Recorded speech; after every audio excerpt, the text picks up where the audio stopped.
Good evening, everyone. Welcome to the G-Lew Show. Changing the game on a Tuesday night with G-Lew and the beautiful Deandra Chanel. Tonight, wow.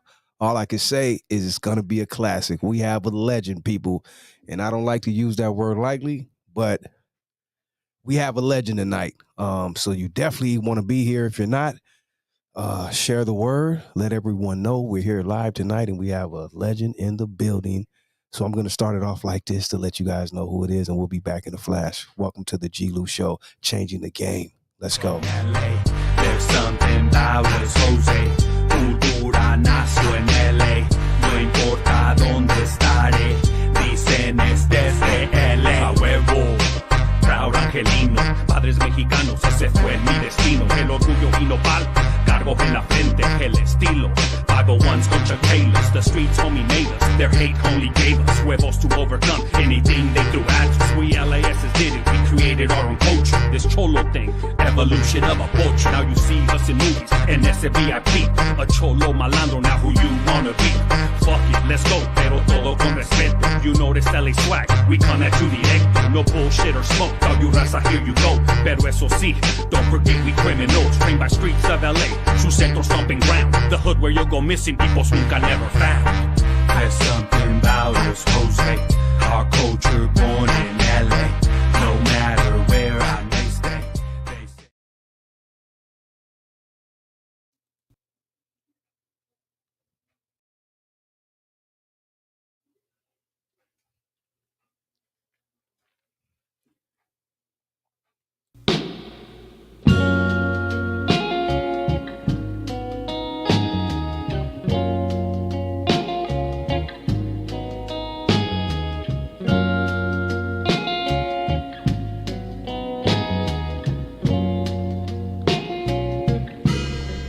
When I tell you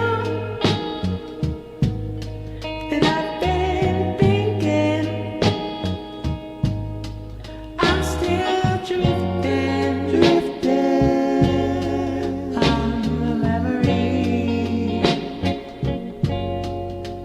Do you remember how it used to be? Tell me, can you feel it? Can you feel it? Drifting on a memory. I keep on trying, baby, to keep on holding on to the good times and the bad.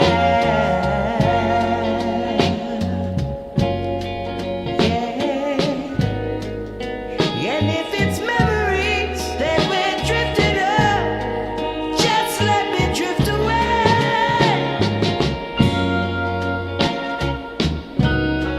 I'm still here. I'm still here. I'm still here. My name is Danny De La Paz. I'm an actor, entrepreneur, and some say a Chicano icon. The lowrider style hat has become my signature look. I wore these hats in two of my most popular films. They are an important part of my culture. I collaborated with Summit Hats. Together, we created the Danny De La Paz signature lowrider hat.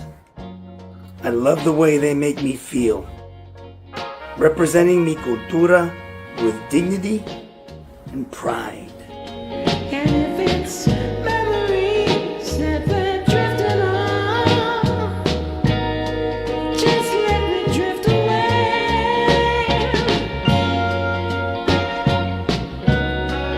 I'm still here. I'm still here. I'm still here. I'm still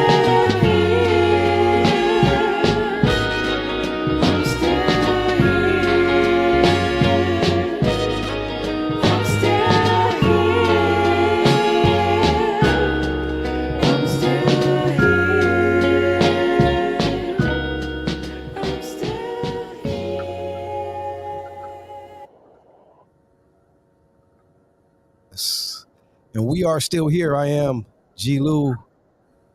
That is Deandra Chanel. And wait, there we go. Right there. What's up, Deandra? How are you this evening? I'm good. How are you? I'm doing great. I'm doing great. Happy, excited about tonight's show. It's going to be incredible as the people already see who we have, from the intro. But go ahead and tell them what's going on tonight, Deandra, since you brought this amazing guest here with us tonight. I feel like the word legend doesn't do him justice. I would say more of a pioneer when it comes to acting. He's opened so many doors and he paved the way for the classic movies that we have grown to love. It's my total honor to bring on Mr. Danny De La Paz to our show. Yes, he is here, people. I got to give him a round of applause. Yes. Hello. There he is, people. There he is right That's there. hilarious. I love that. That's funny. Thank How you. are you? Thank you for the kind introduction. That's very nice of you to say that. Yes, it's my. It's true. Like, we can't deny certain things. You are a Whittier local Yes, ma'am. who has paved the way and opened the door for cultured movies. Like, what does that do for you? Like, how does it, like, Boulevard Nights was I would say the first Cholo movie that I know of. Yeah.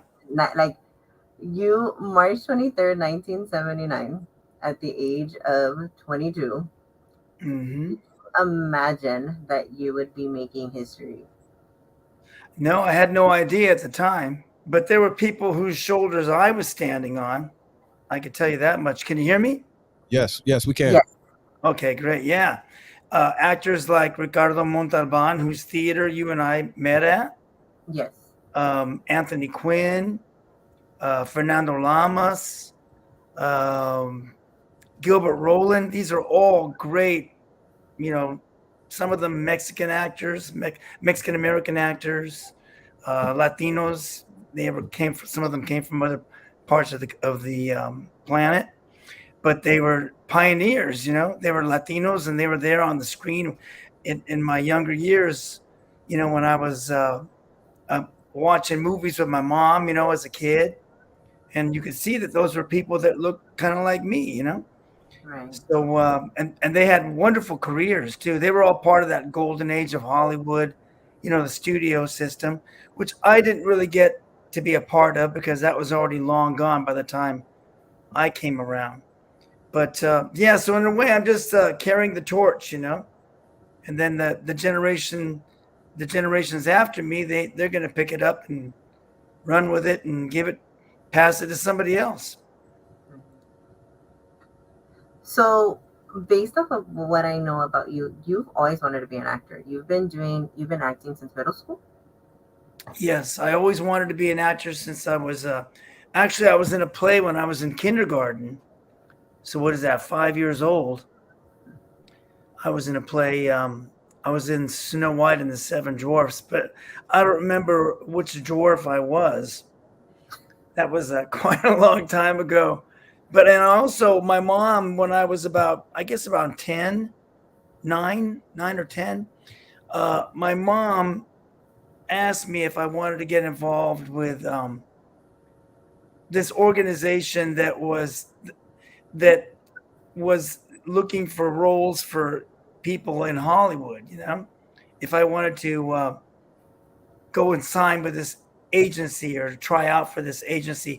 I think it was kind of a scam at the time. They were getting, like they still have it now, where they get you and they get your parents to pay all this money for photographs and all this stuff. But it really was a real situation because I was assigned to an agent, and at the age of 9 or 10, he started sending me out for films and television roles. I remember I read for the part of the Mexican kid in Elvis Goes to Acapulco. Wow. with Elvis Presley. But I didn't. I was very kind of, I guess, kind of shy, and I didn't feel comfortable at that time, uh, and I didn't have a good attitude about it. And so after a while, you know, I just fell away from it. I think I did that for maybe a year and a half, going out on auditions. I didn't get too many parts, and I don't know. I don't. My memory of it is that I just felt like I wasn't very comfortable. I didn't feel ready. And then Yeah. afterwards, I went to high school and got involved in theater, and that's really when it all started to happen for me. When it clicked, when I was 14 years old. So you're a theater buff, and you did theater for quite some time before you started acting on Yeah, television and movies, correct? back in those days when I was in high school in the early 70s, um, those schools they had a lot of money, and so we had complete sets. We had costumes, we had makeup. They would take us on field trips. One time we were doing a play, and they took us to see the film version of the play before we did the play. So they put us all on a bus and took us to Beverly Hills, which is quite a ways away from Whittier. Mm-hmm. But they spent money on us, So I did a lot of plays. The theater department got a lot of money, and so did the sports departments in my high school. So yeah, I did a lot of theater, and that was really good for me to be in front of an audience and get that experience of when you're on stage, it's live, and if you mess up, it does. The train just keeps on going. The train doesn't stop because you want to get off. It continues to go down the tracks, and you're either on it or you're not.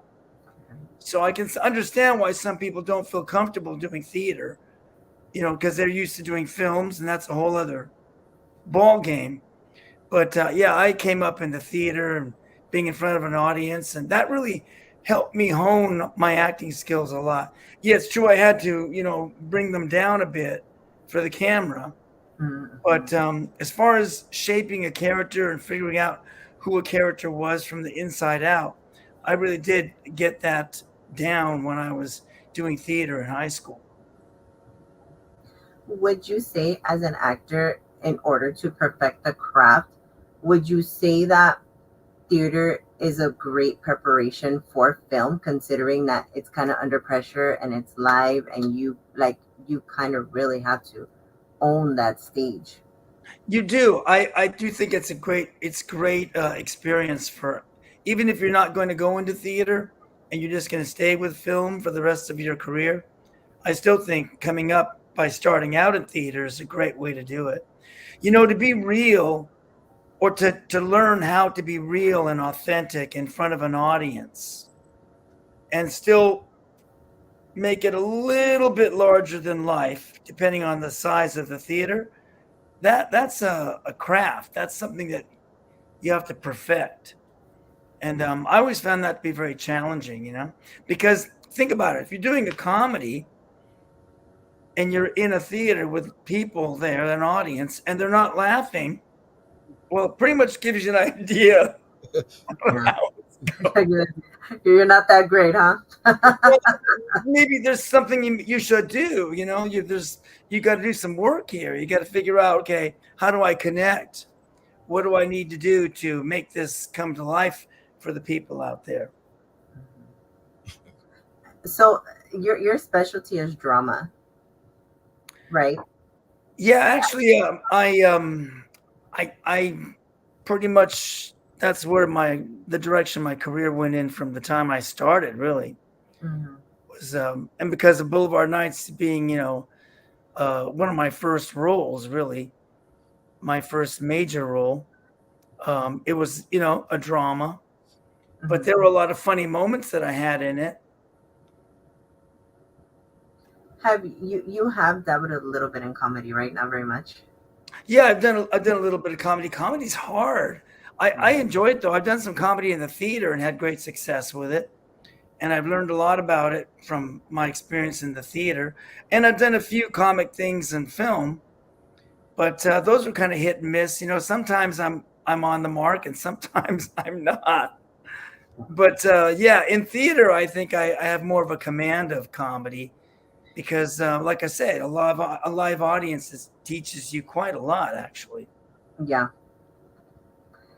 So before I kick it over to my co-host, there's something that I actually wanted to discuss with you. Okay. Before we get into your a little bit more into detail with Boulevard Nights. Speaking of that, I'm sure you're aware that it was selected for the preservation for the National Film Registry in 2017. Yes, Boulevard Nights. Yes. How does that make you feel? It made me feel good because I always felt that the film really deserved it, that the people had decided over these many decades that they loved that film, they embraced it. And there's a reason why a film gets that kind of love.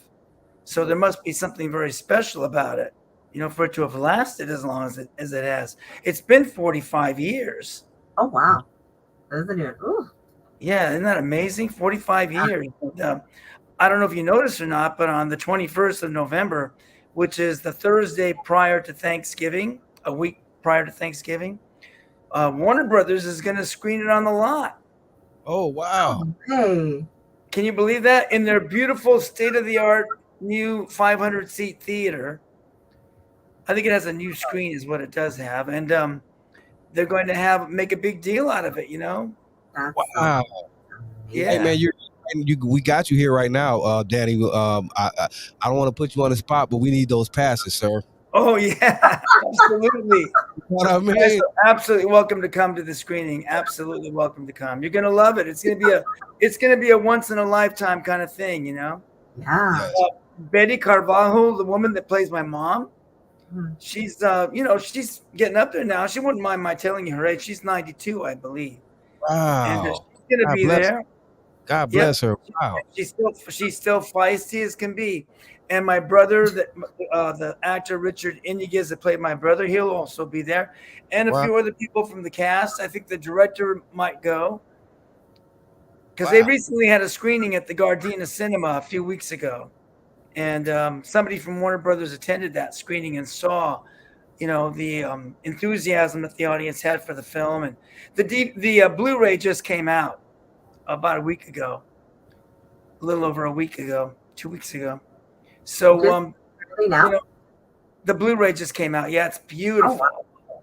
Finally, I would tell people all the time that DVD was so horrible that I couldn't wait for them to see the Blu-ray so they could see what the movie really, really looks like.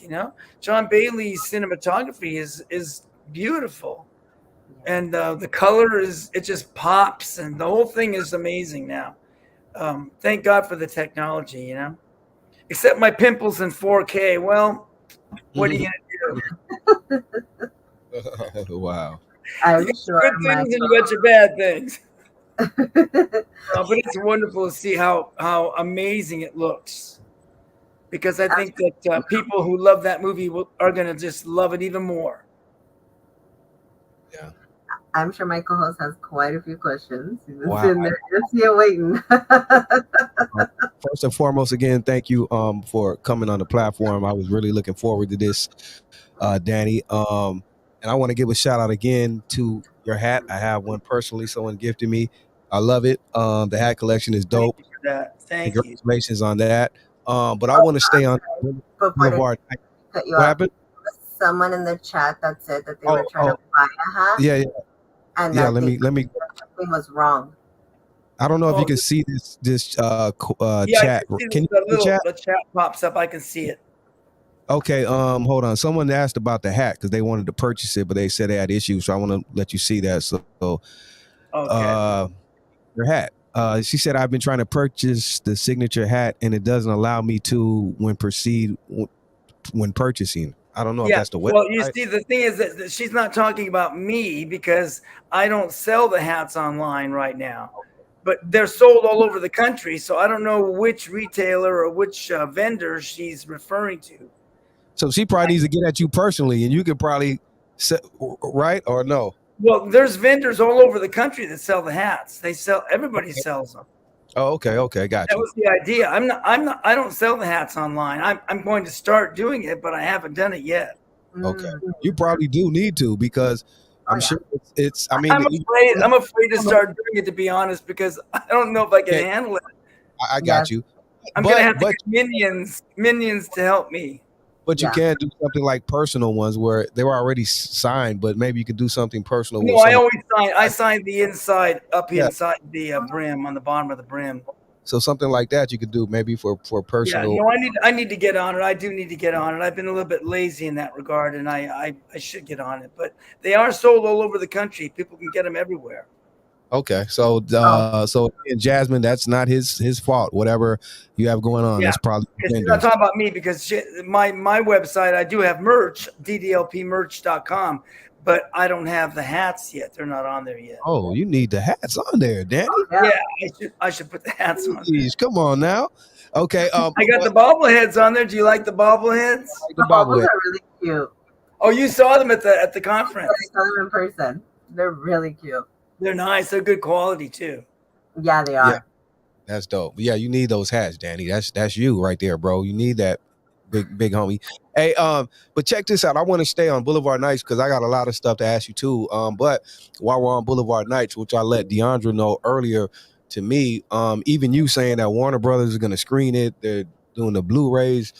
That right there, movie for me. I mean, of course, you were an American Me, which is another favorite of mine at the top. But Boulevard Nights to me, bro, is just special. I play it like people say they have stuff in their playlist and rotation.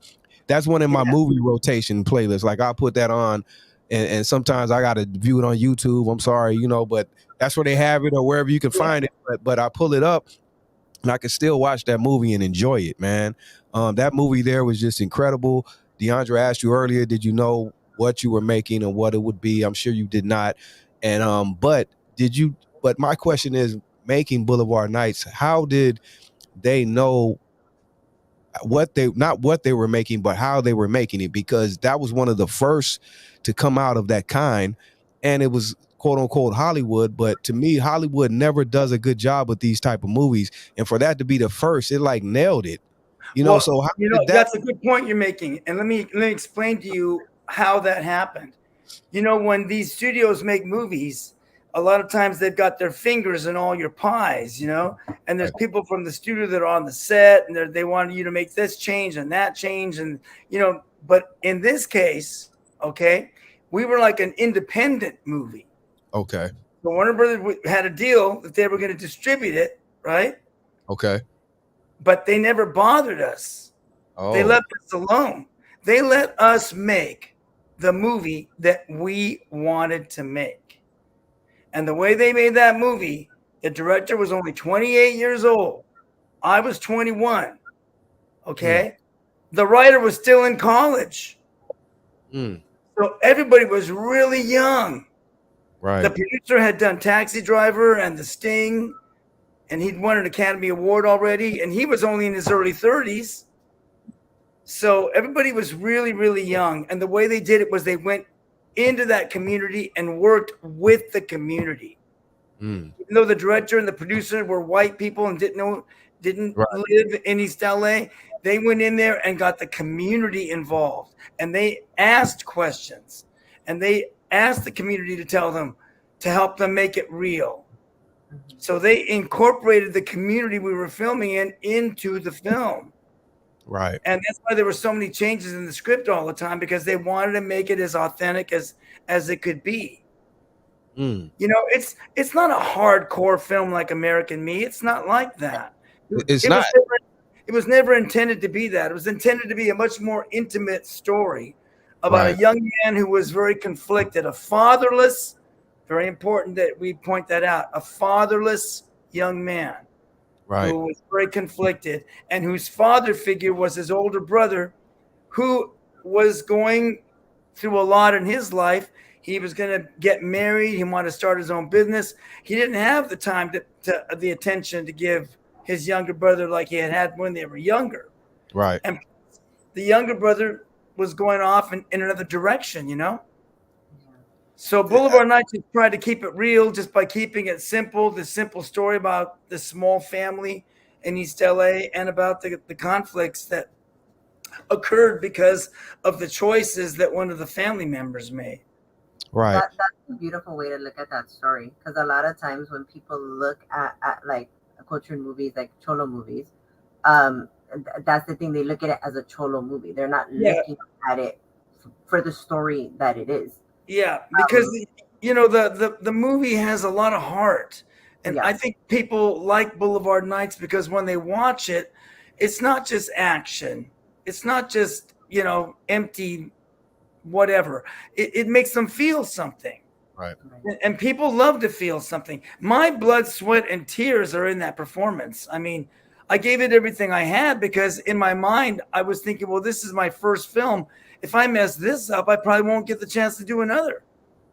From So my understanding, you have no cholo experience. Is this true?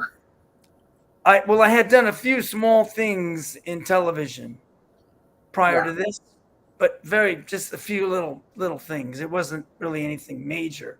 And then to suddenly have this humongous role, it was a lot of pressure. I didn't have time to think about anything else but making that work. And then on top of it all, I didn't come from that background. I grew up about 10 miles down the road in the city of Whittier, which is different than East LA because you have to pass through East LA going down Whittier Boulevard, and then you're going to pass through Montebello, and you're going to pass through Pico Rivera, and then you're going to come to Whittier. But by the time you get to Whittier, it's a lot wider, if you know what I mean. Hmm. So it was just a change. The culture would change as you went down the road. So the way I was raised was more like that kid in that series, The Wonder Years. I always tell people that because that is honestly what my childhood was like, with the Schwinn bicycles and the transistor radios and that music, and growing up in the 60s. I mean, that was all me. I was all in on that. Yeah, I knew I was Mexican American, and we had Mexicans and whites living in the same neighborhood, and we all got along. Everybody got along. But I didn't know nothing about gangs and cholos and lowriders, and I just was completely, ignorant about that. When I got in high school, that's when I started learning about that because there was one kid that came in, and he was kind of a cholo. He had the khaki pants, and they were creased, and he had the white T-shirt, but he was the only one. Everybody Hey, else was just casual. hey, Danny, I'm glad you spoke on that about Whittier, growing up in Whittier. And can you explain? You did a little bit, explain a little more because people, when you said that, may not have known that. Like you said, East LA, but people may have thought that Whittier was what it is, like maybe Well, today they hear or the word Whittier that. Boulevard, right? I But they know that. don't realize that Whittier Boulevard goes through 5 or 6 cities. Right. That's a long street. And those cities are all completely different environments. Right. They really are. And, Whittier was more of a middle class. I lived across the street from the elementary school that I went to for 7 years, from kindergarten through 6th grade. I was late most of the time. And the teacher would actually look out the window and point to my house across the street and say, "You live right there. How can you be late?" But I would Wow. take it for granted and wake up late. But Right. anyway, my life in Whittier I had a good childhood. I had a good time. And we used to go visit my aunts. They lived in East LA, and we would get in the car and we would drive down Whittier Boulevard. And as we went into East LA, I would notice that, the neighborhoods were a little poorer. People weren't living quite as nice as we had it in Whittier. We weren't rich, don't get me wrong, Right. but we were middle class, and I had everything I needed. But when we got to East LA, it was a different situation. Visiting my dad's mom, my dad's sister, excuse me. Right. So I did spend time in East LA as a kid, but we would notice how different it was, me and my sister, to the way we were being raised. Wow. Speaking, let me go back again to Boulevard Nights again. One of my favorite movies. I love American Me, but Boulevard Nights is I put it on top. Again with that movie, when being that it was one of the first of its kind, I believe it came out in '79.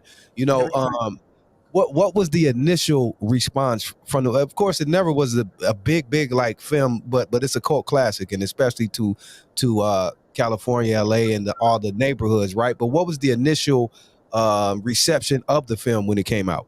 All right, well, let me set the picture for you, okay? Okay. So the movie's going to come out, and all of a sudden, it's all over the radio, it's all over the television, Okay. billboards are everywhere, on buses, in the big billboard signs you see off the freeway and all that, because there was no internet back then. Mhm. Okay, so the way movies were advertised were that way, and it was, Warner Brothers gave it their all, put it out there, but because it was about gangs, that's what the press focused on. Right. That there was this slew of gang films. The Warriors had just opened in February prior to us opening in March. Okay. And then there was another film called Over the Edge, and there was a couple of other ones, and they were all sort of this gang. We got thrown in the pot with all these gang films. You've seen The Warriors. It has nothing. It's nothing like Boulevard Nights. Right. It's a completely different style of filmmaking. I love The Warriors, but it's not. We aren't that kind of film. But we got lumped in with all those films. A lot of the raza in the colleges and all that, they hated it. They hadn't seen it yet, but they hated the fact that it's another, portrayal of us, of gangsters. But they hadn't seen it though, but they knew what it was about. And so there was picket lines at all, at the opening. Some of the theaters, they were picketing, and I was supposed to go speak at a couple of colleges, and there were some threats made that if I showed up, it wasn't going to be good for me. So I didn't end up going. Right. The hatred. And we had a similar reaction to American Me, where the movie comes out and everybody just poops all over it. And so I just figured, well, sometimes films they come out in a time, but that might not be their time. Just because they open at that time, that might not be that film's time. Some films are not going to get appreciated for many years down the line. But Boulevard Nights got appreciated by the people, by the gente. They loved the movie. Were you guys able to see that at the time, like in real time? Because like you said, we don't have internet. Thank you. You don't have internet and all that, so you're not able to get the immediate response. But were you feeling the love though? I went to the theaters and sat in the back of the theaters just to see what the reaction was like. Oh yeah, I felt love. I felt it. Even when we had sneak previews before it opened officially, we had a couple of we had one in San Diego, I remember, and I remember after there was these two grown men that came out of the theater, man, and they were just bawling. And they came up to me and they said, we just want to tell you that that's the story of me and my younger brother, because their brother had passed away. Wow. And that movie touched them so much. But yeah, that was a tricky time, when that film came out. Hey, Danny, that's a real. Yeah, right. I'm sure. Thank you, everyone. Thank you, Dubs. Hey, is that a real thing? I've heard other actors say that they actually sneak in movies and probably go in the back and just to see people's response. So that's a real thing. Yeah, and I had an afro. Mm-hmm. No one was going to really recognize me, you know what I mean? Wow. Because I didn't look in real life like that. And that disappointed a lot of the real cholos who wanted to meet me when they, some of the real cholos that weren't in the movie or whatever, that I would meet at different events I would do after the film came out. And I'll never forget the look on their face. It was just like their jaw dropped, like, who the hell is that, Right. Because they just weren't used to the idea of somebody playing them that convinced them or whatever, Right. One more thing, Deandra, I'm gonna pass it. I just want to ask him, how did that first feel like to get that love? Because like you said, you didn't grow up that way, but once you put in a movie that's that big, especially to the inner cities and the people who felt that movie, and they look at you now a certain way, even to this day, people look at you as, you know what I mean, that guy. How did you receive that and take that in? And also a second part to that, how did you feel about, or did you feel that you was low-key typecast after that movie to kind of play that same type of role, or people just see you as that, good and bad? No, I never got to play that kind of role again, really. But I did have a gun in every single film I did after that. I had a variety of guns, and you're talking to a guy that doesn't even know how to use a gun, but what was I going to say right now? I was going to say something very meaningful, but it just popped out of my head. Oh yes, I was going to tell you that what Boulevard Nights did for me personally was it really helped me to appreciate and embrace my identity as a young Chicano.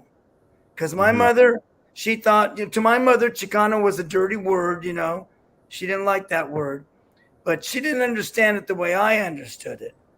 And that movie helped me to appreciate my cultura, my culture, to my ancestry, all of it. That Boulevard Nights was a spiritual experience for me personally. Mm. Okay. This guy Nico has a lot of good questions. I'll get back to you, Nico, with those questions soon. Go ahead, Deandra. So just a quick shout out to Dubs and Gunner for showing our Yeah, podcast love.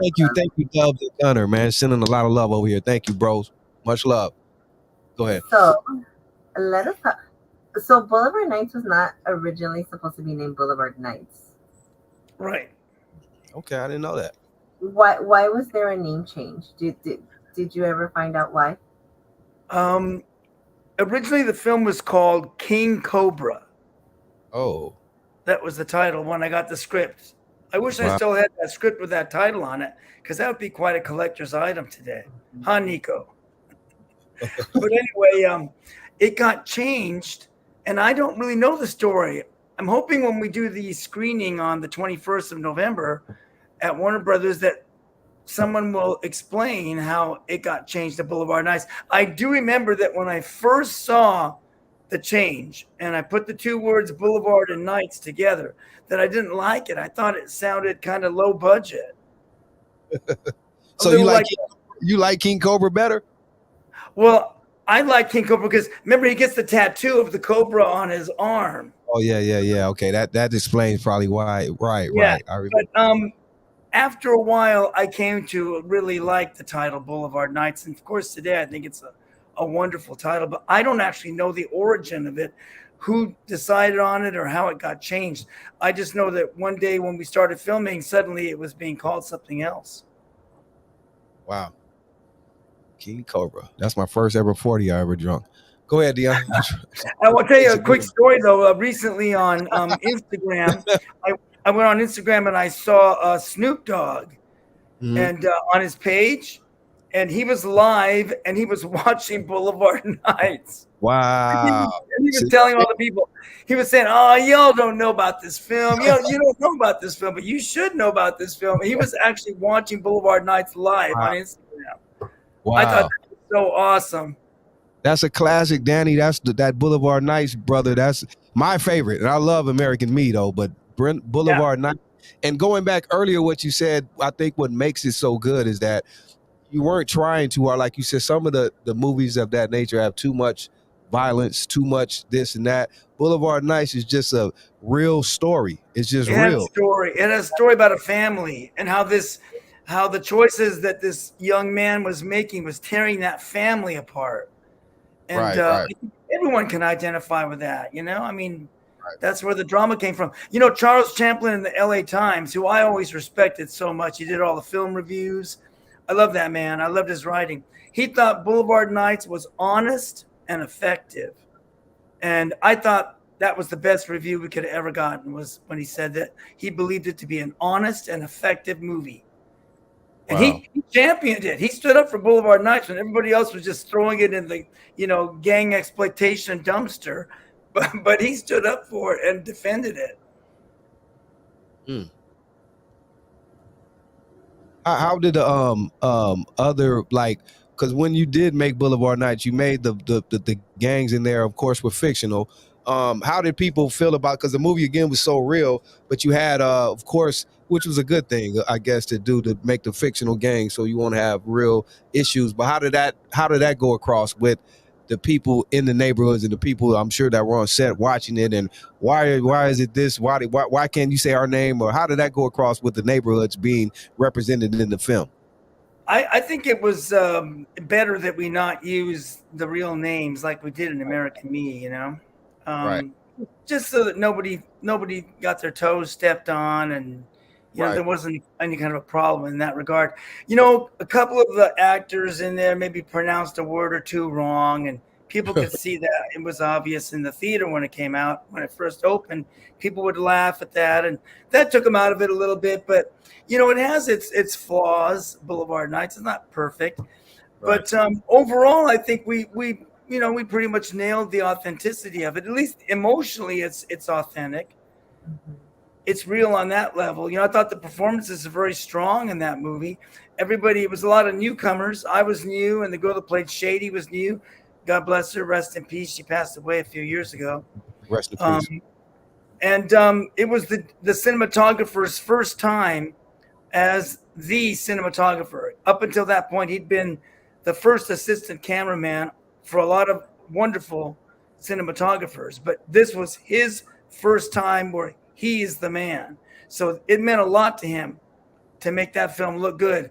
And when you see that Blu-ray, or when you see the film at Warner Brothers, you're gonna see just how beautiful it was framed, and the color, all of it, really nice. Wow. Go ahead, Deandra, because I'll keep jumping in there. I got go ahead. No, you're good. Okay. So the story of how you got into movies is a little interesting.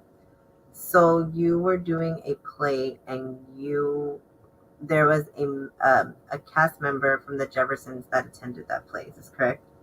Well, this is how I got my first part in television, not how I Okay. got into Boulevard Nights. Okay. How you got your One of the first? actors from the Jeffersons came to see a friend of his in a children's play in Los Angeles, and I was in that children's play. And then after the play had ended, he had to leave, but he left a note for me with somebody, and they delivered it to me. And the note said, "My name is," what his name was, and I played Lionel on the Jeffersons, which was a big hit show. He was the second Lionel. His name was Damon Evans. He wasn't the first one. They had replaced the first one with him. Right. So he was the second Lionel. And he gave me the name of his agent.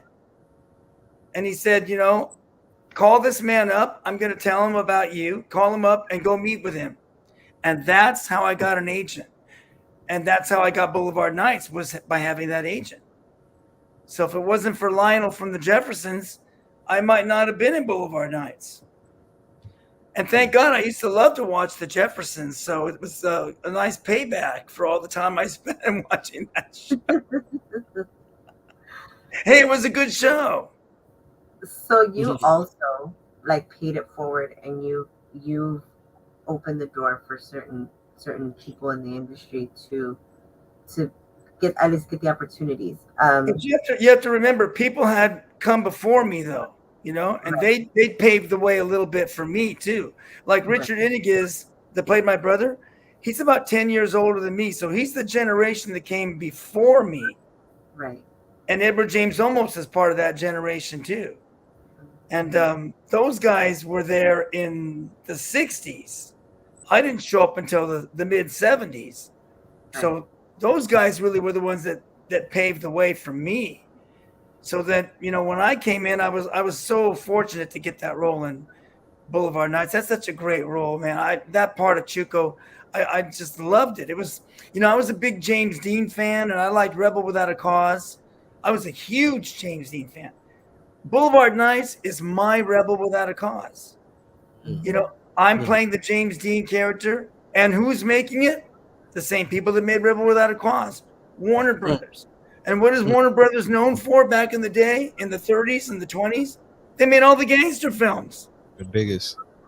They were the ones that made all those black and white gangster films with Cagney and Edward G. Robinson and George Raft and all them fools, man. So the history of it, and me being a James Dean fan, and then being in that studio at Warner Brothers and walking through the halls where James Dean walked, it was just a thrill for me at 21 years old to be in that movie. It meant a lot more to me than just a gig. Hey, Danny, speaking on that Warner Brothers, because you said earlier that Warner Brothers distributed or produced it, but you guys were independent. So you still got to feel the whole Warner, because I don't know, before that, the biggest productions or the sets and stuff you worked on, but being able to feel that and embrace that Warner Brothers, like that's big. So you got to have that whole experience as well. Yeah, the post production was all done at Warner Brothers, and the casting was all done at Warner Brothers. And we would go to Warner Brothers. The editing was done there. I do believe some of it, if not all of it. Yeah, I was always at Warner Brothers. It was just, and I had just finished reading all these books a few years prior about James Dean and all the time he spent at Warner Brothers. So for me, it was like a dream come true. I kept pinching myself. I couldn't believe it. I just couldn't believe it, that it was me that got, selected to play that part. Wow. It was a real honor and a privilege to be able to represent my community with that role. Even though people say, well, you just play gangsters, and how do you're a bad influence on the youth. And, it's not that I don't judge my characters because they're a gangster. I'm trying to bring some dignity. I'm trying to bring some honesty, some authenticity. I'm trying to elevate through my performance this human being, to make a human being out of him, not a stick figure, not a two-dimensional character, but a fully realized three-dimensional human being who just happens to be making these choices at this particular time in his life. I mean, if Tuco had lived and gotten beyond this whole thing that he was caught up in as a young man, who knows what he might have done? He might have gone on to be a great guy and worked with kids as a youth counselor or something. You never know. That's beautiful. So I just don't believe you should judge a book by its cover. I guess is the point I'm trying to make. Right. Can I ask you this? Being that we speak so much even on this show about Boulevard Nights and of course American Me, but you've done, like Deandra said, a lot of other stuff too. What would you say personally for you? Like we spoke on, I did what my favorite is, but what would you say personally your favorite role or script or production that you've worked on that you like the most or the most proud over, or is your favorite? Well, there's I like a lot of the films I did. I did a really wonderful Western with Willie Nelson and Gary Busey. Okay. It's called Barbarossa. And it's also on Blu-ray, and it also looks fabulous because the great Ian Baker from Australia photographed it, and it was directed by Fred Skepsey, who's done a lot of American films. He was also Australian. But these two Australians made an American Western with Willie Nelson and this kid from Whittier. So it's a really interesting movie. It's a really good film. I'm very proud of it. And I also made another film with Sean Connery, who I loved very much, watching in the 60s as play 007 in all those spy films. It called Cuba with Richard Lester, who directed the Beatles, who I was a huge Beatle fan, right? He directed the Beatles in their two first films, Boulevard Nights, Hard Day's Night and Help. So I got the opportunity to work with him, and that was a great time too. And that was 10 weeks in Spain, living in Spain and working with all these great actors, many of which I had seen on like The Twilight Zone and, all these, I'd seen their movies on television. They were older gentlemen now, but I was working with these guys that I grew up watching on TV. So that was a great experience. So I do like that film too. It's called Cuba. It's not one of Sean's biggest hits by any stretch of the imagination, but it's a very quirky, interesting movie, Right. Okay. I just want to ask you that. One time in the mid 80s with a lot of these young cats, man. They were so young. They were probably 20, 19, 22, maybe. One of them was called Keanu Reeves. And he was not a star. He was just, I didn't even know who he was. Nobody knew who he was. And we shot this one scene. I had one scene in this television movie. It was shot in Watsonville, Northern California. Watsonville. Yeah, and it's not a good movie by any stretch of the imagination, but in the middle of this funky television movie is this one scene, and it's long. It's a long scene. And at the center of it is my character and my relationship with this kid that Keanu's playing. And all these guys in a car, who come into the Mexican part of town, right? Because someone's ripped off their motorcycle. So, of course, it must be the Mexicans. So they come in, and then me and my boys, we make them pull over, right? Because they know that, we outnumber them or whatever. And then this scene takes place.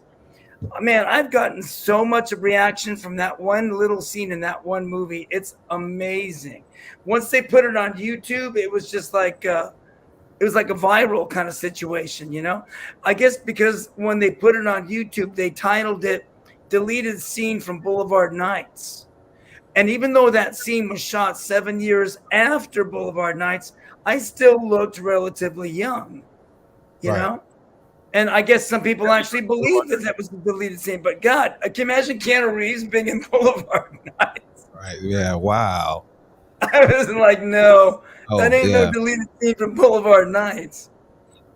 But my point I'm trying to make is that a lot of people were not familiar with a lot of my work because they mostly focused on those gangster films. Right. That's why I asked you that. I'm sure The other films I that is didn't get that kind of audience until the internet came around. That's when people started to, they could just. Do you like that? Like, how do you accept that though? Do you sometimes get frustrated with that? Like, okay, or do you just accept it? Because of course it's a lot of love, but do you sometimes get frustrated that people don't get to experience or haven't even seen some of your other work that you're proud of? No, the only thing that I tell them is when they say, when are you going to make another movie? And I tell them, well, I've made about 33 and you've seen 2. So by my scorekeeping, you have 31 more movies to go before you can want to see another movie. Right. See the ones I've already made, and then we'll talk about new movies, Right. That's dope. Sometimes they're very hit and miss. Sometimes you're really proud of the movie. It came out the way or better than you thought it was going to be. And then other times, oh my God, it's just like a bad car accident. It's ugly. You can't take your eyes off of it, but it's ugly. Right. They don't always come out good. You know what I mean? Got you. So I have a question about timing and God's plan. So apparently it took about 13 years to start filming American Me. Is this correct? 18. 18. It was 13 between Boulevard Nights and American Me. But when we were making Boulevard Nights, we were talking about American Me. Because the script had already been around for 3 or 4 years. So everybody was aware of the script and that it might be a future project one day that would offer us employment. But at that time, if it had been made then in the early 80s or the late 70s, I would have probably, if I had been cast, I would have gone up for the role of Little Puppet. Right. But because of the 13 years that passed, I got aged out of that role and ended up playing the older brother instead. But from the time they wrote that script in 73 to the time we started filming, 18 years had passed. So do you feel, so this is where my question comes in. Do you feel like that was an intended blessing for you? Because having that gap in time, that was a very pinnacle role for you. It's one of your best known. Had this been done 18 years ago, you wouldn't have had the opportunity to play Big Puppet, and that role. I don't feel like the movie would have been the same had it not been cast that way. Well, the guy Daniel Villarreal that did play Little Puppet, I can't even imagine anybody doing it better than he did it. He was so brilliant in that role. And the one thing I did learn from that experience, from that time lapse, was that things happen when they're supposed to happen. Yes. And that film, Edward James Olmos wasn't in the right position early on to make that movie. He needed to grow as an artist, as a human being, to get into the place spiritually where he was ready to take on a task like that, because he was the man. He selected everybody in that cast. They were all handpicked by him and the producer, Robert Young, rest in peace. Yeah, they were handpicked. Everybody in that movie was handpicked Eddie already was familiar with my work, of course. He loved Boulevard Nights from the very beginning. From the moment I came out, he did nothing but praise for me. And he was always just in my corner, always, as far back as I can remember. I first met him before he did Zoot Suit. I actually met him in 1977. Again, a friend of mine was doing a play, and I went to go see her in the play, and he was in it with her. So that's how I met him. And that was a year before he did Zoot Suit, which was the thing that really shot him into stardom, was Zoot Suit. Yeah. And of course, Miami Vice a few years later, that really boosted his career. The brilliant thing about Edward James Olmos is that he's not afraid to take risks in any way. Like Right. going from a musical to a TV show Right. that has nothing to do with the culture to Yeah. a movie that almost got him killed. Like that's crazy. Like And he did that other movie, which was a classic. Stand and Deliver. Stand Stand and and Deliver. Deliver. Yeah, my but God. you guys got to see him in The Ballad of Gregorio Cortez, and you got to see him in Alambrista, and you got to, and not to mention the fact that Eddie's in the original Blade Runner. Yeah. The original. So he's made a lot of films, like myself, many that people are not familiar with. Right. But the good thing about today's technology is you can just Google his name and there's all the movies right there. Click on them and get it on Amazon or get it on Amazon Prime for $2.99 or whatever. And let's not forget Selena. Oh yes, Selena, yeah. Wow. And he has that great scene in Selena when they're in the car and he's telling her that, we're not Mexican enough for the Mexicans and we're not American enough for the Americans. And, we're this weird breed of people that they're stuck in the middle. Yeah. And, I always felt like that. And when he expressed that in that movie, I thought that was such a perfect thing for him to say that, because I really have experienced that myself. He's so great too. He plays so many different roles from different years where he can be old, then he can be young. It's like that's a great actor for you. You know what I mean? He's top notch. And when he did American Me, he reminded me in so many ways of Humphrey Bogart in some ways, his presence. He had such a strong presence in that film. Very quiet. Yeah. He wasn't all over the map. He was very still.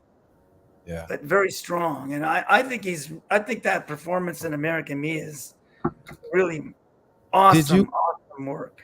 Oh, top. Did you guys learn, like, watching him, not only because he directed that movie, right? How was that for you guys, watching him not only direct it, but be one of the main actors? Like, that was that. Did you learn a lot of how were you guys like how was that experiencing that? He was so relaxed. That's what really blows me away is how relaxed he was. Yes. And I think that's the way he liked to work. He needed to be loose and be relaxed to really dig deep and give a performance. His performance had gravity, what they call gravitas, It had a weight to it. Yeah. And he was wonderful as a director. Like he would let me see the playback. And some directors won't let you do that. They won't let you see the playback. I think most of them do now. But back then, some felt that, it was going to affect your performance in a negative way. They wouldn't even let you see the dailies. He would let me see the dailies and the playback. And then I would tell him, you know what? Let's do it again because I now that I saw what I did, I can do better. And I would do it again. And sure enough, I did better. And I always would thank him for that, for being so, he shaped that performance of mine. He really did. People think that you just get up there and you're brilliant, but they don't realize that the director has a lot to do with it. And Edward James Olmos had a great deal to do with the way my performance was shaped in that film. Yeah. He would even talk to me while the camera was rolling off camera. He'd be right by the lens. Right. When I was choking little puppy, he said, "Say goddamn me. Say goddamn me." Damn. And that's what I said it, That part right there. And I mean, I would love to know playing.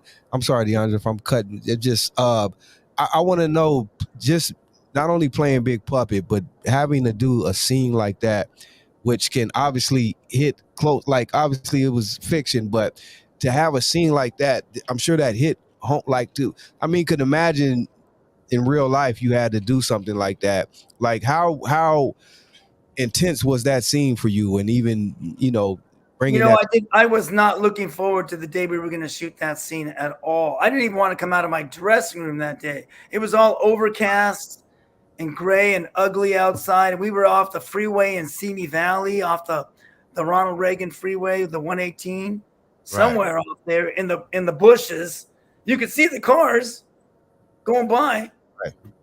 And it's just such an ugly. I mean, yeah, you're acting and there's cameras there, and then you have to do it over and over again because they want to keep getting different angles and all that. And the poor little puppet had big red welts on his neck from the friction of rubbing that rope, because it was like a trenza. It was 3 pieces woven together like people's hair sometimes, But that goes to show the intensity of how tight that rope was.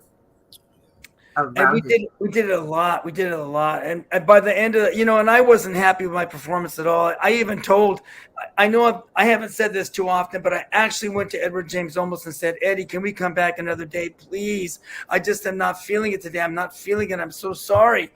He's like, dude, there's hundreds of thousands of dollars that tick by every hour that goes by. We can't come back and do it again. It's now or never. And so I felt like I was under a lot of pressure. And, to be honest with you, the sound that you hear when I'm speaking, telling him not to look at me, that was all dubbed in after. And I wish you could have heard the original sound, because that would make the hair stand up on your arm. It was so intense. But the camera was making this little sound that sounded like sprinklers, and you could hear it in the background. And they had to take all the sound out, and I had to go in a studio and look up on the screen and try to put myself back in that place. And I was just like, man, this sucks. It's not going to be the same. But, people didn't hear the original sound. They heard what we gave them. And that scene was so intense, they had no problem believing it. So I was worried for nothing, Sometimes we're our own biggest critics. Yeah, we are. Absolutely. I can't be objective about myself at all. I really can't. Now, speaking of which, I a lot of people ask this question. I'm sure you've heard it a million times. The dangers of making that film. How impacted were you with the dangers of making that film, all the threats and all these things? Or did you even know? Well, there's a lot of things I wasn't privy to, honestly, because whatever issues came up as a result of us making the movie, and whatever disagreements they had, I wasn't privy to any of that. I didn't know any of that, and they weren't coming after the actors. They were just dealing with, Edward James Olmos. So, yeah, that was really, really rough when those people that had helped us make the film, when they had, they were murdered. And that was so sad. We were actually in Cannes at the Cannes Film Festival in France, along the French Riviera. And we showed American Meat. We took it to the Cannes Film Festival. And that's when we found out about the fact that Ana Lasarga had been murdered. And also the other guy too. It just was really sad. It was very real and very sad that all that went down, I'm just glad that we're past all that now. And but that was a sad state of affairs. But I don't usually speak on that too much, because, to be honest with you, I don't like talking about things that I don't have direct knowledge of. Right. I mean, if you want to talk about the replacement of Paul McCartney, I'm down. I can tell you all kinds of stuff about that. Oh yeah. But the other stuff, I don't really know. I don't know what really went down. I mean, the unfortunate part about that is, I'm assuming, because at the time everything was so tight-lipped, and you're not supposed to be giving out secrets of the Mexican mafia and things like that. Now we are 2024, and anybody who lived the gangster life, the cartel life, things like that, there's shows about this. But So now we we're in lost 2024, their and lives for no reason, because here we are 30 years later and people are gloating about the lifestyle that they lived in the past. but also we have to remember that over the past 20 years, a lot of those guys have written books. Yeah. And they spilled all the frijoles in those books, way more than American Me does. They name names. Yeah. And they name dates and places. And I mean, they just poured it all out there on those pages. I was like, damn. They made American Me look like Mary Poppins. So, yeah, a lot of people just started talking. Yeah. It's crazy. How do you feel about that though? Now, speaking piggybacking off what Deandra said, that nowadays you can go on the internet and it's just a totally different thing where everyone is just, talking and it's so much that wasn't the way back then. I know. Like, you see these YouTube channels are just devoted to that particular kind of subject matter, Right. and they're just that's what they're about. It's fascinating. It really is. It's interesting. But yeah, talk about a different time that we're living in. It's very different, isn't it? Yeah, it's very different. It's so sad that people had to lose their lives for particular things, and now it's just out there. Well, the way I see it, it is sad that happens here, but I always feel that the bottom line is that you can never really lose your life, because your life is going to go on. You're going to lose that life. But let me just say this in the most succinct way that I can. The most challenging role I've ever played in my life, okay, is the part of Danny De La Paz. That's been the hardest part ever. And when I leave this role and, quote unquote, die, I'm still going to be here. I'm going to be somewhere. Right. Let's see. I just won't be playing that part anymore. And I've probably played 100 other parts before this, maybe 1,000. I don't know how old my soul is and how many of these roles I played. But I do know that I kind of been getting to the point now where I feel like I've done it a lot, and I've really I've enjoyed it, and I've gotten a lot out of it, and I've learned a lot. And I'm hoping that I don't have to come back and play another part again, because I'd like to just chill out somewhere in heaven, and just enjoy my life. Right. Playing all these parts is exhausting. Being Dan De La Paz 24 hours a day, oh my God. No wonder we have to sleep for 8 hours. Right. I mean, there's no way you could do it without sleep and rest, Right. It's exhausting. Thanks. Thank you for showing my hat. I appreciate that. And Teresa Diaz is in the chat. She actually bought this for me. So this was a gift. Thank you, Teresa. Thank you for buying the hat for him. Yes. That's very nice. So for anyone who's very familiar with Frank Hats, that's one of the places where you can buy Danny's hat. Frank Hats is probably one of the I personally would go to get Danny's hat, because Frank and I used to go out all the time and on the road together for years. We did that for many years. That's where I learned about hats, was from Frank. Frank is so dope. I love him. We had some great experiences. He taught me a lot, and I could see how much work it was selling them hats and dragging them around the state of California. We'd drive sometimes 6, 7, 8 hours to go to these towns that were far away. And he had to have all those hats in the van, and you got to take care of them and treat them delicately. And oh my God, it was a lot of work. It was a lot of work. But I wasn't selling hats then. Frank was. I was just selling my merch and doing autographs and signing hats for him, But anyway, I just want to tell you guys that I just really appreciate you asking me to come on and do this podcast. Sometimes I get a little bit like, I don't know, I should get out more. It's like going to that Elevate conference where I met you, Deandra. That was a good thing for me to do, to, get out of my shell and, get out there and, connect. See you, Danny. You're a legend, brother. What I mean? Big Puppet, Chuco, whatever, man. You're a legend and you're still here. So we have to appreciate our legends while they're Still here. Give here. us I'm still flowers. here. As you see, we're losing people every day these days, you know. Oh And my gosh! In the past 20 years, I've seen so many people that have crossed over. I'm happy for them. They're going to go on and do their thing, you know. But you miss them. You're going to miss them. You know, they're not around. They're not around here anymore. But yeah, I'm 67 now. I'm 67 years old, and you know, I've had a good life, man. I really have. I've had even all the you know, the mierda I've been through, and that we all go through, you know, all the down stuff that we have to experience. Even that is delicious. Life itself is really delicious. It really is. It's a tasty, like a tasty meal, you know. There's so much to it, and I'm still learning things about myself as I get older, you know.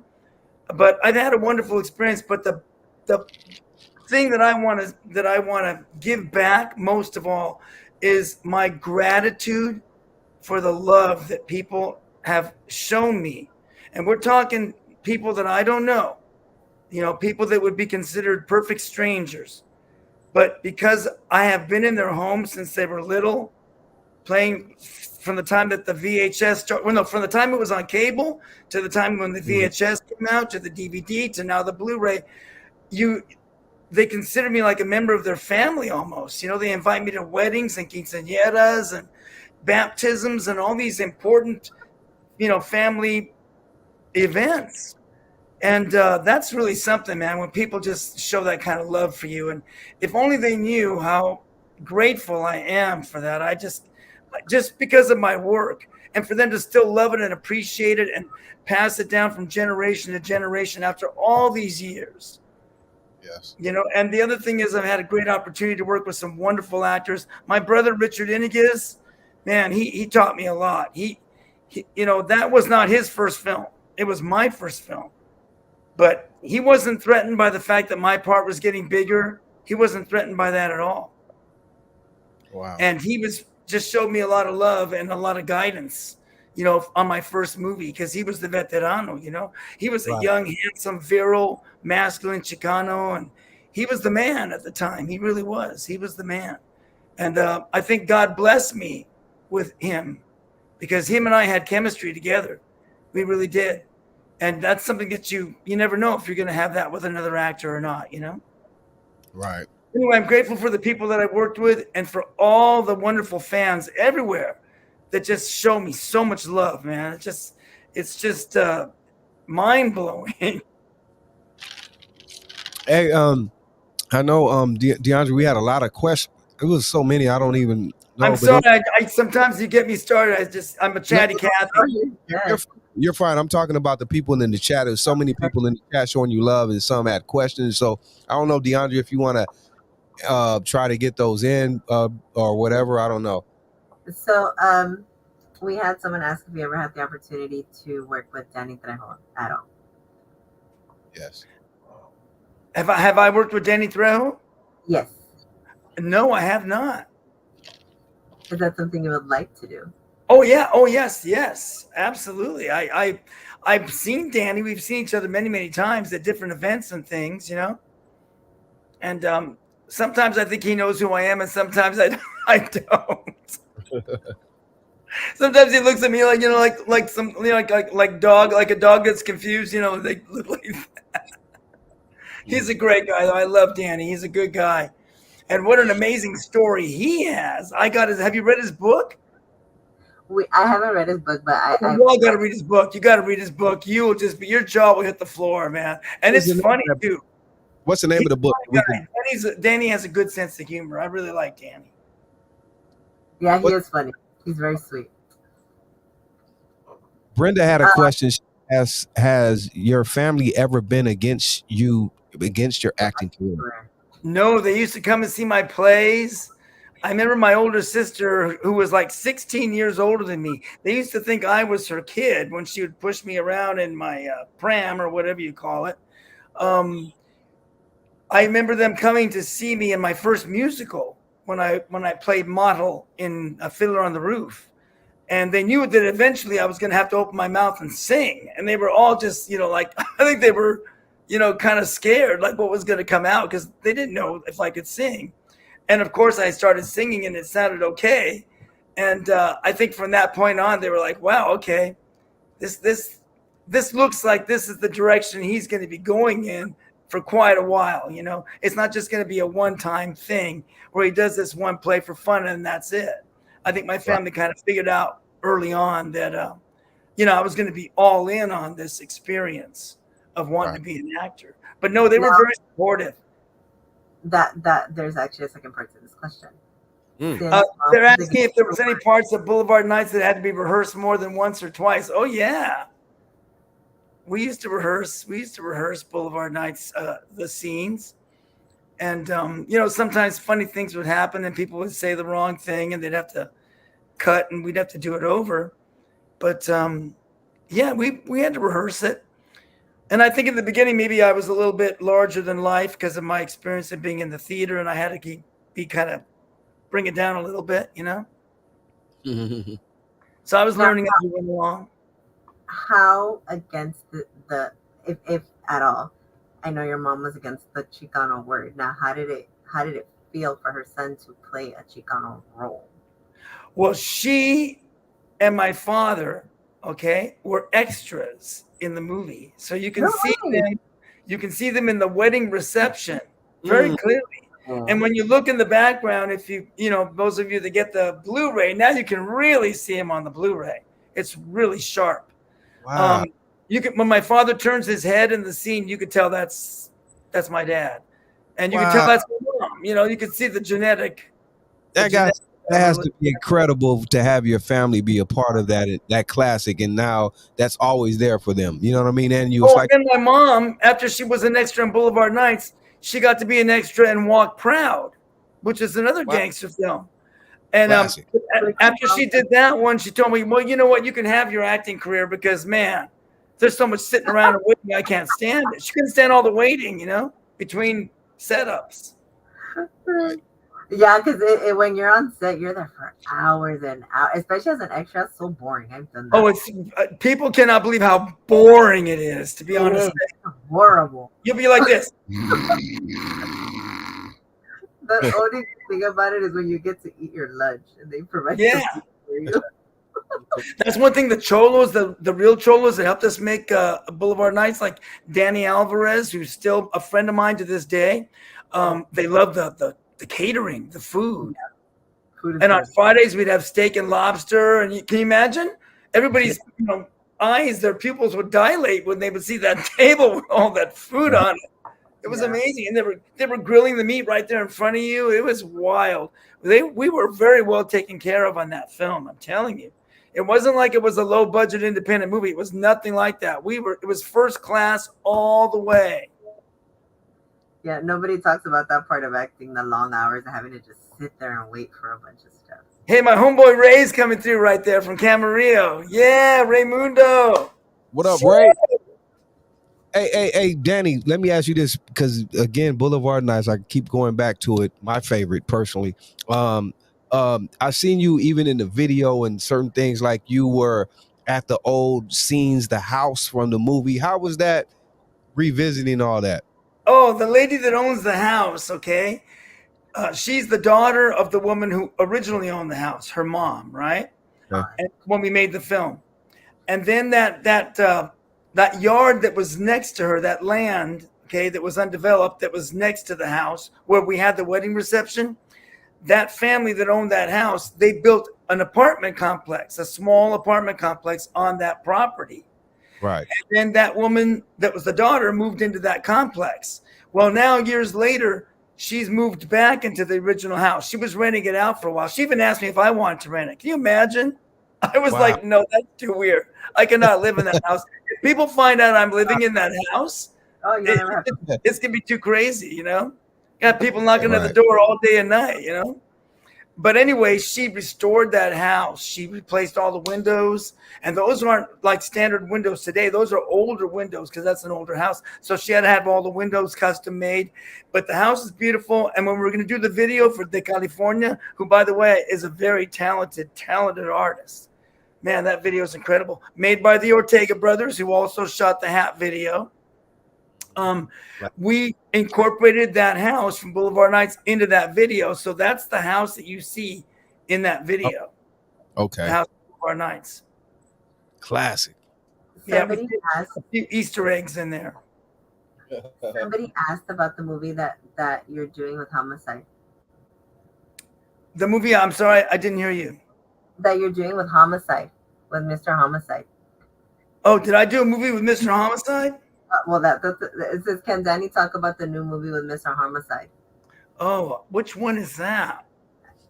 Oh my gosh, it's one that he's wrapping up filming for now. Okay, yeah, I'm just trying to think in my mind.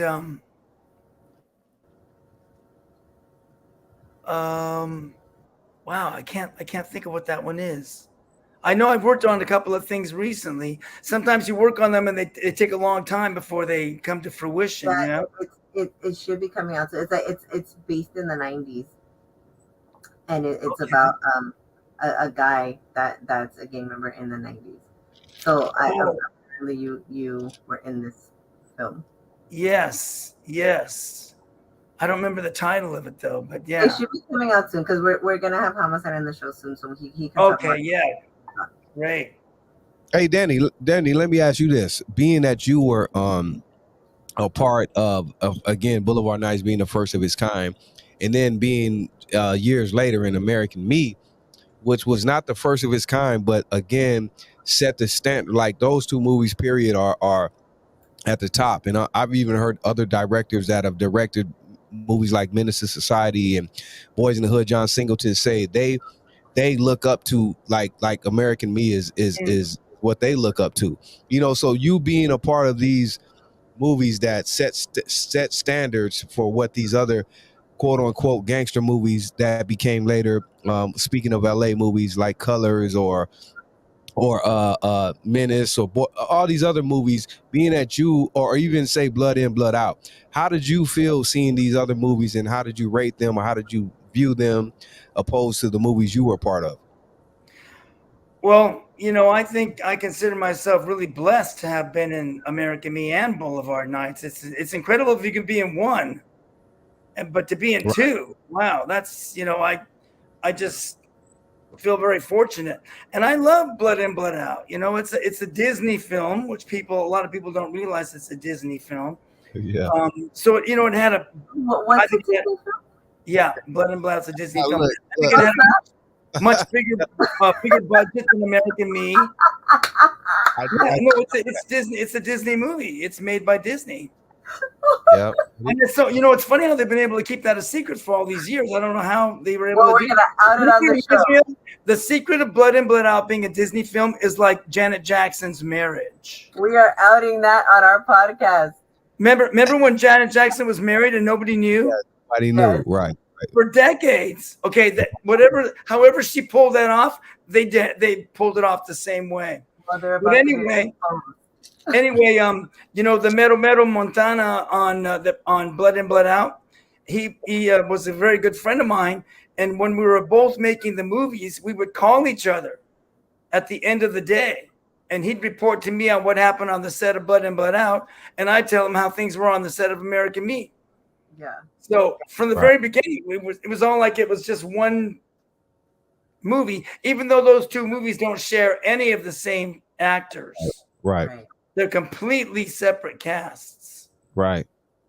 How do you feel when you get the comparisons of those? Because I hear some people say they compare Oh, them yeah. for some reason. It's always And good. You know, when they tell me they recognize me from Blood In, Blood Out, I always thank them. Thank you. I appreciate it. You know, if you think I played Crucito, I'm more than happy to take the credit because Jesse is a brilliant actor, and that's a great iconic performance that he gives in Blood In, Blood Out.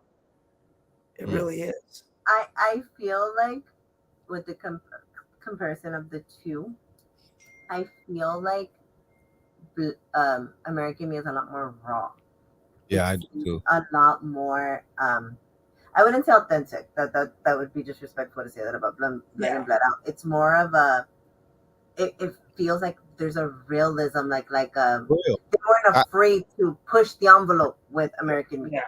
I feel like with Blood In, Blood Out, it was It was that's why but look, Deandra, that's why you got to people and no disrespect, because a lot of people tell me they love Blood and Blood more. I was always American Me, but look, that's why you have to peep. He said it was a Disney movie, and to me, Blood in Blood Out, no disrespect, it was great and it had a lot of great. It was just great, but it still had a I don't want to say It's more of a conventionally Hollywood type film. There you go.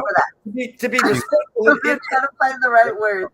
Yeah, and it's not ashamed of it, and it shouldn't be, because it is what it is, you know. Right. But it's a different kind of a style than American Me. I always say, and I know this is a little crude, but with American Me, you don't get any KY. Nah. Literally and figuratively. It's raw. Straight up. No lube, it's straight raw. No lube. You don't get no lube. With you, that to me is one of my favorite scenes, since we're talking about it. There you go. Only because of, you know how, have you, anybody who's ever seen Mommy Dearest? Mommy Dearest is not supposed to be a comedy. Right. Oh, it is to me. I think Mommy Dearest is hilarious. I love it. I laugh my ass off. Man, I used to be when I was young, Mommy Dearest. When I was young watching that, I used to be scared of that lady. I was I've showed it to friends thinking that they were gonna laugh with me. They didn't laugh at all. They thought it was a nightmare. No, sir. I was scared of that lady, man, as a kid. She was frightening. She was frightening. So me myself, that's my all-time favorite movie is Mommy Dearest. Tina, I watch it. Bring me the axe. I'm laughing. And then so when I'm watching American Me, it's the same thing where they're like, hey, we're gonna have this, we're gonna have bitches. Where are the bitches? You're the bitch. I'm there dying laughing. Who's the broad? You are. Oh my God. And it had to be Big Puppet. You set it off in there, you know what I mean? But boy, that was well, you know, that wasn't supposed to be Big Puppet doing that act. That was supposed to be another character. Okay. But when we talk about rehearsals, right? When we were rehearsing it and setting the positions, they put that guy over the rice sack, and then they told everybody, okay, everybody grab an ankle, grab a wrist, grab something. And everybody did really fast. It was like musical chairs. Only I was the fool that was left with no chair. And that's when he see me with no ankle, no wrist. I didn't, because everybody took everything. So he said, okay, you're the one. Yeah. And that's how it felt to me, And I was like, well, what am I going to say? No. Wow. There it was. And and this is an ironic thing that I want to tell too, is that experience of doing that scene at that time. When we made American Me, I was coming out as a gay man during the time we were making the film. Oh, wow. So I had a lot going on inside of me. Mm-hmm. I was already 34 years old. Can you imagine? And I just wanted to be myself and be happy. And even if I never had sex for the rest of my life, it wasn't about sex. It was just about me being able to express myself as me. And Eddie knew I was going through that. And I think that's what is infused into my performance as Big Puppet, is that conflict that I was experiencing. I just used it in the role. Right. But it ended up that I wound up doing that horrible scene. That scene was not about sex. That scene was all about the violence, is what it was about. The power and the control of the situation. The power and the violence, yes. You know that's what I find very interesting is when I've heard this when it comes to lifers, it's not even a thing of homosexuality. It's a thing of power in prison. Yeah. It's power. It is. It's a whole different dynamic. Yeah. So they don't see it the way we'll say society sees it, outside society sees it. Right. You see it very they say what this is about power, you're gonna respect it, but So that's an interesting. I love that you actually address that, because it gives a new perception of it, I guess we'll say.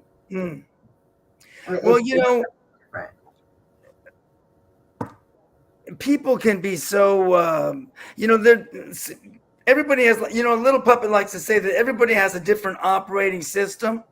Mm-hmm. Some people are iOS and some are Android, and you know what I'm saying? So sometimes you're not going to get on the same page with everybody. And a lot of people in La Raza got very upset when they first found out that I was gay, and they would just say evil, ugly things.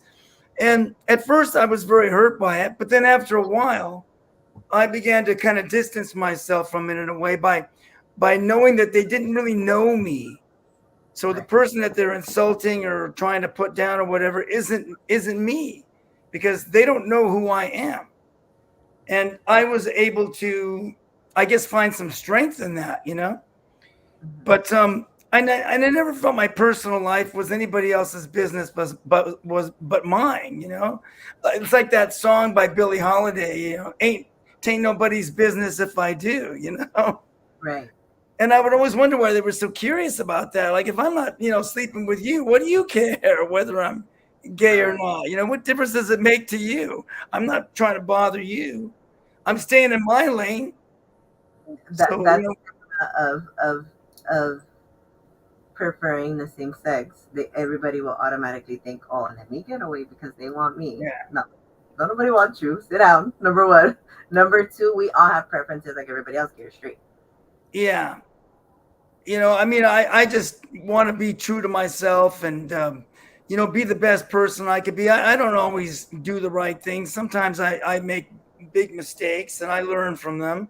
But like I said, playing Danny De La Paz, that's been the most challenging role of my life. I'm still trying to perfect that role. You truly have been such a gem. Like, by far, I'm like, no disrespect to the other guests, but by far this has probably been the best interview we've done. Yeah, this is one of the best, man. Like I said, me personally, because just have you here, but again, two of my favorite movies of all time, and that's just not cap, as they say. That's the truth. Boulevard Nights and American Me are two of my favorite films, and that's not to take away again, because I don't want to, like we said earlier, take away from the great other work you've done. And I would like for everyone to check out all of his other work he's done too, because like he said, sometimes we focus on those films because those impact us the most. You know what I mean? I have another gangster film that maybe people don't know too much about. Two of them, actually. One is called Road Dogs. Have you ever seen Road Dogs? Road Dog, the recent recent years, right? 2000, 2001, something like that. Yeah. Yes, sir. And I have a funny role in that. I'm actually funny in that. So if you want to see me do comedy, one of the times I felt I did it well, even though, I'm kind of in my own private Idaho in that movie, because it's not a comic movie, but Right. my part is kind of the comic relief in it. I just have a few scenes in it. And then I did another film I'm very proud of, where I play a veterano gangster in a wheelchair, from the same writer director, Alfredo Ramos. That one's called Kill Capone with a K. And I think they're both on Hulu, if I'm not mistaken. Oh no, we gotta go support those films. If you like that gangster urban kind of film, Kill Capone and Road Dogs, if you don't know about them, I would recommend it. I think you're going to recognize all the actors because they've done a lot of other movies too. Oh, no. Hey, someone said how old? I think he answered that earlier. I think you said you were 21 when you did. Oh, how old was I when I played Chico? I was 21. 21. When we shot it, and then 22. I would turn 22 right after it came out. Dude, you did look so young in that movie though. Well, like you look like was 16. Chico was 16 years old. He's supposed to be in his sophomore year of high school. You look like you were 16 in there, bro. They like to hire actors that look younger because then they don't have to hire a tutor. If they hire a real 16-year-old, it's more money, and then they have to. It restricts the amount of time you can work in the day, and so if they can find someone that's older and they don't have to worry about that shit, then that's what they prefer to do. Yeah. Oh, by the way, that movie with Mr. Homicide is called A Higher Power. Oh yes, you're right. I did work on that. Hey, Brenda asked, "What is your favorite kind of music?" Oh man, You know, my taste in music is so varied, but I will tell you something that's interesting about me. When I drive in my car, I only listen to classical music. Oh, that's so peaceful. Wow. It's so calming. I know my friends get in the car and they look at me like, And when he says classical, he means "Hey, classical, listen to not classical oldies, music." but Not not classic, oldies, not but old school, classical. not oldies. Nah, not oldies, but classical music. I love oldies. I've got the whole East Side Story collection on vinyl because I'm a vinyl guy. I love vinyl. Nothing sounds like vinyl. Yeah, And I that's love, you know, British music, and I love progressive rock, and I love a little bit in every genre. I love the whole new soldies, you know, the new oldies that are oh really yeah. Yeah. wonderful stuff, man. Just great stuff. Amazing. Mm, that's dope. I love music. Music plays a big, big part of my life. Oh, Border Cup. Wa- You were saying. Water. Border Cop was a film I did with Telly Savalas, who was very famous for playing a character called Kojak on television in the Yes, sir. 70s. Yes, sir. Legend. Yeah. And I made that. You can see my afro in that film. I have a full on curly afro. So we can see. So, is there anything that you have upcoming that we should know about? Any appearances, any roles, anything like that? Well, you know, I haven't. I've been kind of like semi-retired for a long time. Yeah. But now, you know, since we went to that conference, you know, Uh-huh. Deandra, that conference, and I saw all those people that are making all these exciting projects, I just thought like, man, you know, I still got one or two good performances left in me, you know, and it'd be a shame for me not to take advantage of this period that we're coming into right now that's so creative. Yeah. You know, all this energy that's just brewing right now. So yeah, I'm looking forward to getting back out there and maybe doing something. You know, I just want to find something that I could really sink my teeth into, Yeah. something that's really going to challenge me. And because when I feel challenged, that's when I do my best work.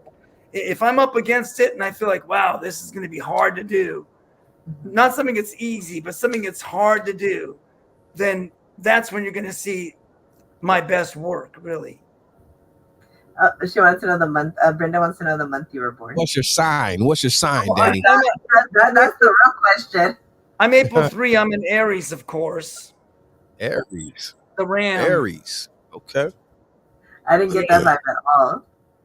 No, yeah. Well, you know, Aries are very He's- outgoing, and we could be very stubborn, you know. The old man who did the tattoo in the movie. Let me just tell you something about that guy. I think he passed away. I can't remember his name now, but he had one of those names that was like it could be male or female. Mhm. I don't remember what his name was now, but it's a common name for females too. Anyway, when that man showed up for work in the morning, he was in a suit and tie. And then he went into that dressing room and he came out looking like that. And I was like, oh my God, who's that guy? I couldn't believe they were the same person, you know? Yeah. That So wardrobe will do something to you. that's what I love about Boulevard Nights. Even What? the small parts, they got the best people, the best people. Wow. And that Teresa. was during a time when people really took their time with casting. Yeah, the Yeah. casting director was Vivian McRae. She was wonderful. She was an amazing woman. And no, I don't own a lowrider. I get asked that a lot. I don't own a lowrider. I wouldn't have the time to take care of a lowrider, you know? My life is I'm just always gone, traveling a lot and running around, and having a lowrider is a big responsibility, and I wouldn't be able to have the time to take care of it. He said that's too much. I'm cool. Oh. Somebody in the chat from Texas. She's from Houston, but she says I do she's come, Amanda. I come to Houston many, many times. I'm there a lot. I've been to so many car shows there. I have good friends that live there and in the Woodlands and in Spring and all these places. And yeah, I've been to the Traders Village there. Maybe you've just never encountered me, but I have come to Houston quite a lot. But you know, now I have a shop. I have my own shop at the Traders Village in San Antonio. So every Saturday and Sunday, my shop is open, and it keeps me very, very busy, you know. And so that's why I kind of slowed down in terms of traveling, is because, I want to be in my shop when the weekend comes, because otherwise, what's the point of having a shop if every time they go there it's closed? Is that the neat things? What's that? Is that neat things? I couldn't hear you. Is it the shop? Is it the shop neat things? Is it that? No, my shop is it's called the shop around the corner. Oh, okay. And it's all movie memorabilia. It's all my hats are in there, my bobbleheads, and signed autographed pictures and posters and medals and enamel pins. And there's just all kinds of stuff up in there. Well, you just walk and you see posters of all the movies that I've done, but from different countries and different languages up on the wall. People walk in and they don't know what's for sale and what's display. They're always asking me, "Hey, is this for sale?" I'm like, "No." But it's a nice shop, though. People like it a lot. They do enjoy it. And I've gotten a very, I've been there now for 3 years. Okay. San Antonio. So how do you, being in San Antonio? In San Antonio, at Traders Village Flea Market in San Antonio. How do you feel being that you're from California, raised in Whittier and East, when you go abroad to these other places and the love and all that and the different culture, or how is it differ or the same from how you were raised? No, it's all like different flavors. I like to tell people that, hey, it's like ice cream. I like chocolate. I like vanilla. I like coffee. I like matcha green tea. I like a lot of different flavors. It's great to be in a place that's unique. And I fell in love with San Antonio back in the 80s. Okay. Of course, I'm from Cali. I'll always be from Cali. I always go and visit Cali. I'm there all the time. I mean, 5-6 times a year I go back. Sometimes for 10 weeks, 6 weeks, 2 weeks, a month, whatever. So, and in my mind, I'm driving in San Antonio, and I feel that when I turn the corner, I'm going to be in Hollywood. Because in my mind, it's just all one big giant place. I know them both very well now. I know my way around them, so I feel comfortable in both places. And I'll always be an LA boy, like the California says in his video. I'll always be an LA boy. I mean, look at my shirt. That's cute. That's right. Thank you. That hat is fire. Dope. Thank You. You. Shout out to the hats. Go get your hats now. Right now, we got Get your hats. Get your hats, man. Hey, this has been a real pleasure, you guys. I've enjoyed this so much. And sometimes I don't want to do these podcasts because I get so tired of talking about myself. It's like, I put myself to sleep.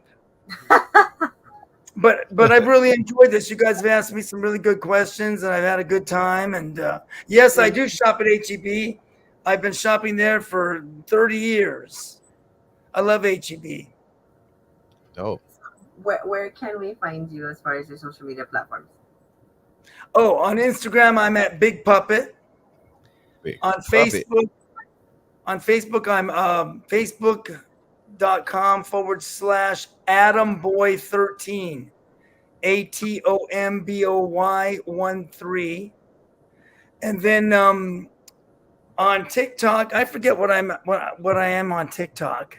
I'm just a fool on TikTok. I like to do like lip syncing to my favorite songs.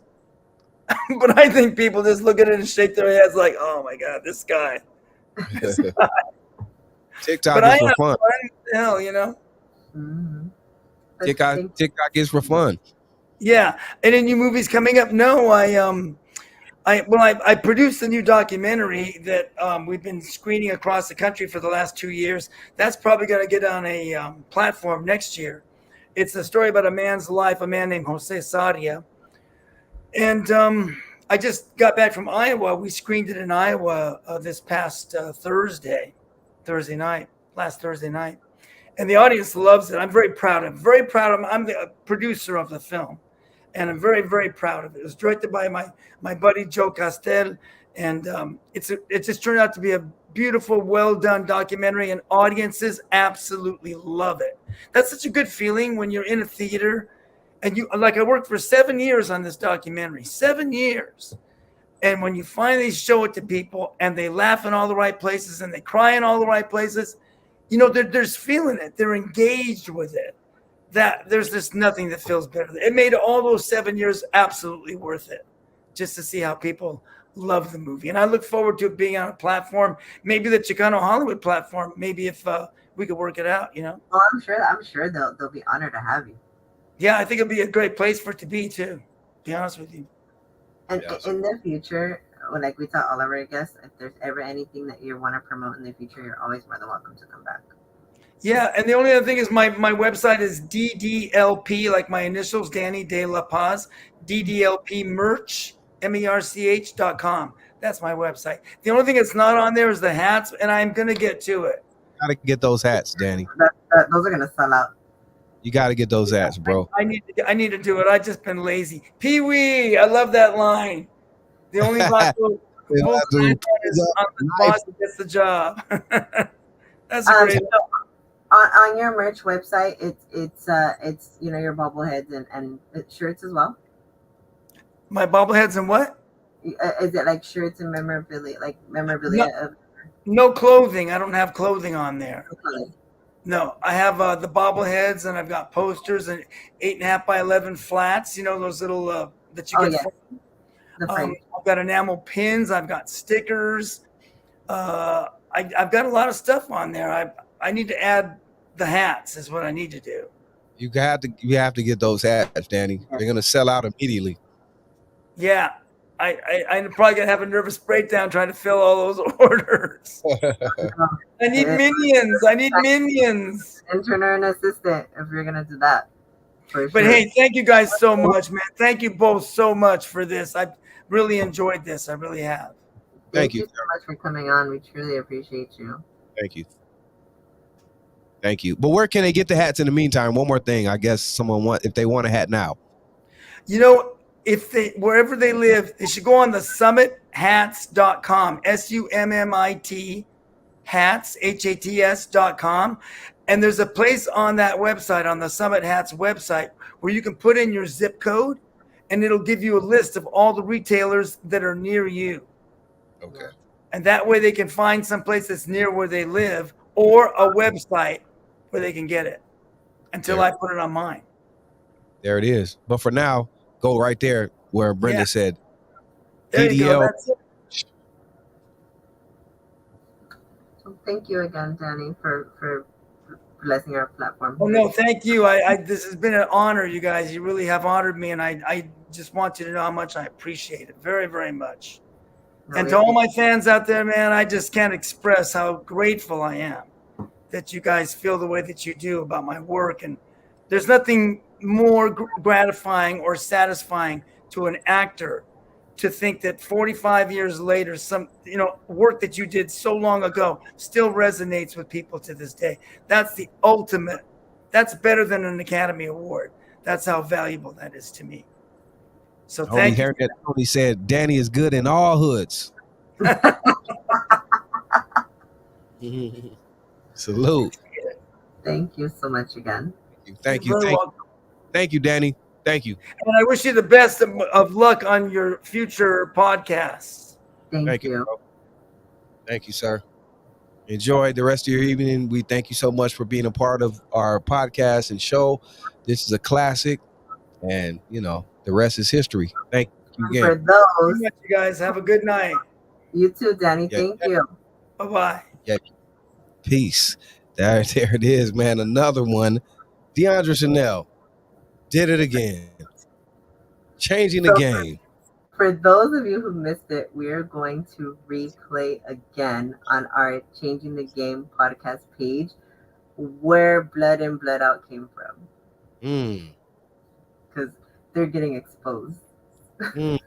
Yeah.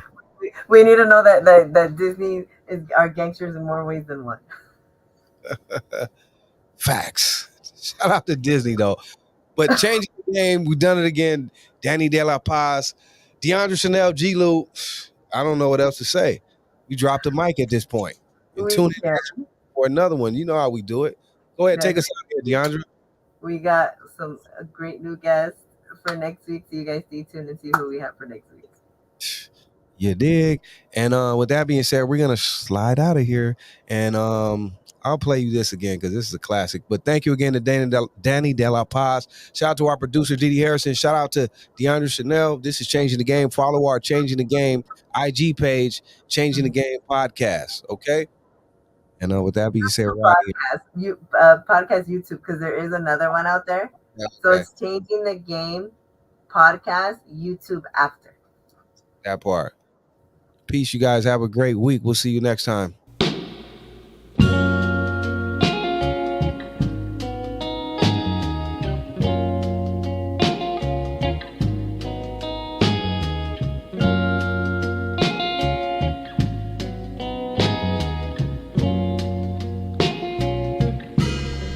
When I tell you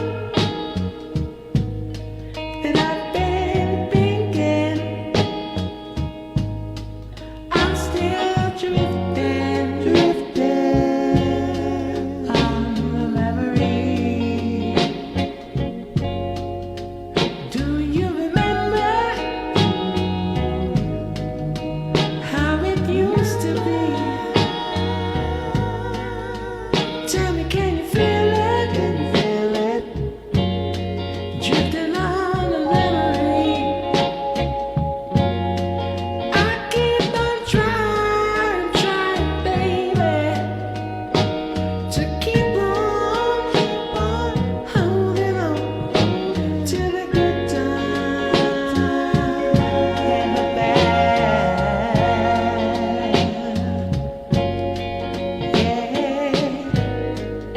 Yeah. And if it's memories that we're drifting up, just let me drift away. I'm still here. I'm still here. I'm still here. My name is Danny De La Paz. I'm an actor, entrepreneur, and some say a Chicano icon. The lowrider style hat has become my signature look. I wore these hats in 2 of my most popular films. They are an important part of my culture. I collaborated with Summit Hats. Together, we created the Danny De La Paz signature lowrider hat. I love the way they make me feel. Representing mi cultura with dignity and pride.